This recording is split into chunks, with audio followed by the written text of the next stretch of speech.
All right. So I was recently reading an article in The Atlantic about reading and how people are not reading as much.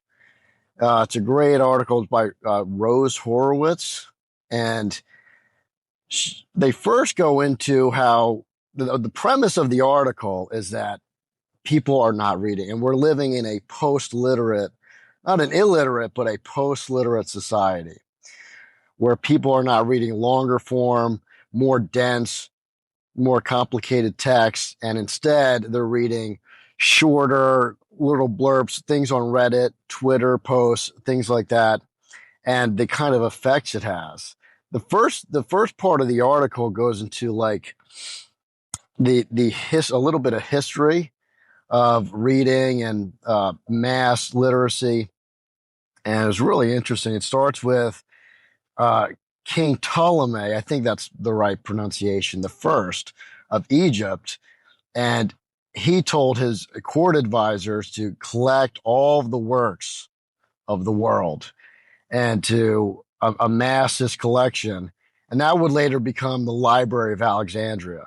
And then the Library of Alexandria fell into disrepair, yeah, I think hundreds of years later, I believe. Um, don't quote me on that, but it did eventually fall into disrepair. Now, some say it was the siege of Alexandria in 48, uh, or I think it's CE or BC. I think it was CE rather. Um, but others say that, or maybe it was 48 BCE. And then others say that it was just simply too complicated. It's too tough. The will was not there to preserve the papyrus, the text, and that the humidity and the mice and the insects would eat away at all the text, and the will was just not there to keep it up. But some historians, according to the article, said that this was the start of like the Dark Ages. So I thought that was interesting. But the phenomenon of mass literacy is relatively new. With the advent of the printing press in 1440 by Johannes Gutenberg. And reading actually is, according to the article, it's not a human, it's not a natural thing. Okay. So humans had to learn to do this, and it actually repurposed regions of the brain, and it made people, especially to the masses the the printing press, it it allowed people to think more linearly, more logically, essentially made people smarter. But with that going away, it will have the inverse effect. You know, if mass literacy has an effect on the human mind and had its benefits, well, then post literacy, one can conclude that that would have the same. Um, then it brought up Marshall McLuhan. Now I remember Marshall McLuhan. He wrote a book called "The Medium is the Message," but they referenced the Gutenberg galaxy by him that he came up with in the early that he wrote in the 1960s, and he predicted that the television and mass media and video and that would be the downfall of literacy in America, that would create the post-literate society. Obviously, he couldn't foresee social media or the internet, but the television at the time, I think they said, I forget, but I think 60% of households had televisions at that time. I'm not sure on the figure there, but um, people like him were saying that this was going to cause you know a big problem with literacy and comprehension, and essentially he was right. He sounded like he was ahead of his time. So I thought that was extremely interesting. What else did they say in the article? I'm trying to think. Oh, gambling. 57% of people are gambled. Their gambling is much uh, more popular, I guess, as a hobby than reading is. Um, oh, and then another thing is they said that reading reading is becomes more easier, or it becomes easier rather, the more you do it. And the less you do it, the tougher. I mean, that makes sense. It's obvious, right? The less you do something, the more difficult, the rockier road it will be when you pursue it.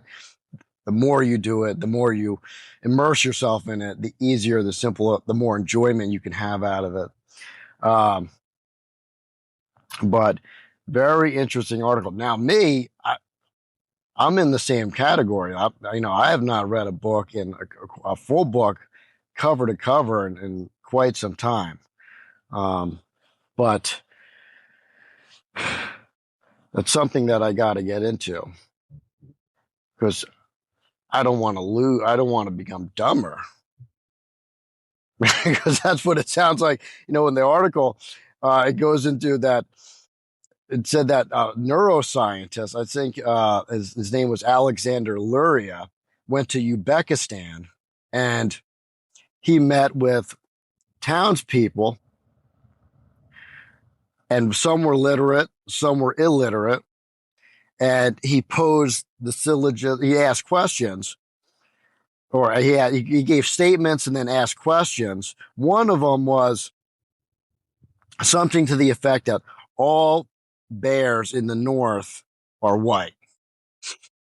And then he asked, what are the color of the bears? And then he named this northern town. I think it was Novaya Zemlya. I think that's what it was, the name of the town.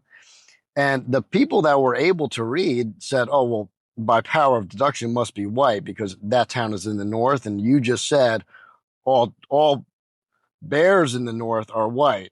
But the people, that illiterate people, they didn't even try. They said, I don't know. I've never even been up there.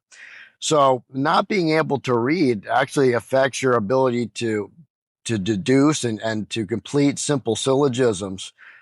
And that's something that, I never even thought about before. Right after reading this article, I really opened my mind to kind of the effects. There's the seen and then the unseen. It's like the iceberg effect. There's the 90% or the 10% that you see above the water. And then there's the 90% of the ice. The larger part of the iceberg is underneath the surface of the water. And I think that goes for most things. And I never even thought of reading or the lack of reading as such a problem, so detrimental to one's health. And then I was talking to one of my clients the other day, and he said that, people that read often, and I get people that read novels or people that read books, like long form books, that helps uh, reduce the possibility of dementia down the road when you get older. So there's a lot of benefits to it, and then a lot of negative externalities to not reading. Now, and when you watch a video, you're you you're basically getting so much information all at once. You're getting the sound, you're getting the video, you're getting the information coming from the person, like what we're doing here now. But and you think, oh, that's good. We're getting more information quicker. The information is coming quicker. It's more complete, but the brain is doing less work. Where if you have to read and you have to imagine something, your brain is being trained to imagine and put things together and work things out. And so it's almost training your brain. And I think I read somewhere that when you're watching a video, your brain is in an alpha state, and the alpha state is like you become a passive learner, where you're kind of you're absorbing the information, but in a very passive way, and you're not really retaining it the way you would if you learned in another format. Where if you're reading, your brain, or if you're just walking around and you're talking with people and you're socializing and you're not watching a screen, your brain is in a beta state. And that state, critical thinking is engaged and you're much more alert, and your problem solving skills are kind of in play here, I guess, or well, what would you call that? You're much more likely to problem solve because you're evaluating in real time, where you're not just sitting there watching a video. But it was a great article. I got to read more. I don't know. Do you read enough? I don't read enough. That's for sure. A couple of years ago, I would read all the time, mostly historical, or historical biographies, things like that. Not a lot of fiction, but a little bit of fiction here and there, and very, very dense stuff. But uh, Rose Horowitz, the author herself, said that she would do the same thing. So I kind of really connected with this article. She said that back in the day, she would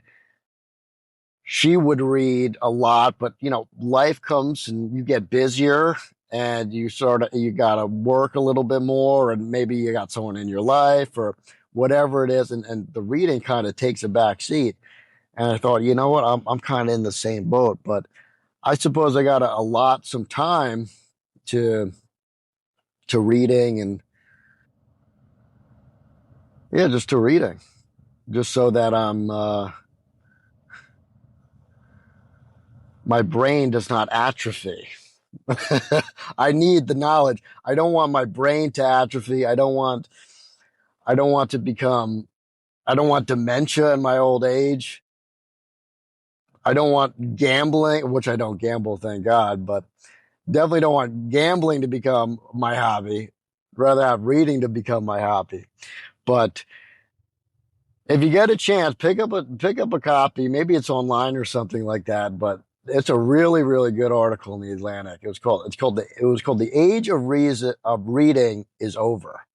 Um, but check it out.